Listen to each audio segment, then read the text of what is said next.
இங்கே ஒரு கழுதை அதுக்கு ஏற்பட்ட பிரச்சனையிலேருந்து எப்படி வெளியே வருதுன்னு நம்ம பார்க்க போகிறோம். ஒரு கிராமத்தில் ஒரு விவசாயி வாழ்ந்து வந்தார்.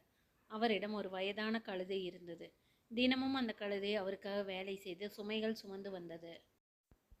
ஒரு நாள் அந்த கழுதை தவறுதலாக ஒரு ஆழமான கிணற்றுக்குள் விழுந்தது. அது மிகவும் கத்திக்கொண்டே இருந்தது.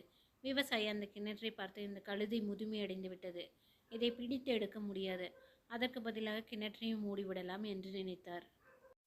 அவர் கிராமத்தாரை அழைத்து கிணற்றில் மணலும் மண்ணும் போட்டு மூடத் தொடங்கினார். முதலில் கழுதை பயந்து கொண்டது. ஆனால் சில மணி நேரத்துக்கு பிறகு அது ஒரு அற்புதத்தை உணர்ந்தது. ஒவ்வொரு முறை மணல் தன் கால் மேல் விழுந்த போதும் அதை கலற்றி காலால் மிதித்து கீழே தட்டி நிற்க ஆரம்பித்தது. கிராமத்துவாசிகள் மண்ணை கிணற்றில் கொட்ட கொட்ட மண்ணை மீண்டும் மீண்டும் தட்டி கொண்டே கழுதை மெதுவாக மேலே வந்தது. இறுதியில் அது கிணற்றிலிருந்து பாய்ந்து வெளியேறியது. அதற்கு ஏற்பட்ட ஆபத்திலிருந்து அது தப்பித்தது. வாழ்க்கையில் பல பிரச்சனைகள் நம்மை மூழ்கடிக்க முயலும். ஆனால் நாம் அவற்றை சுமையாக எண்ணாமல் படியாக பயன்படுத்தினால் உயரத்திற்கு செல்ல முடியும்.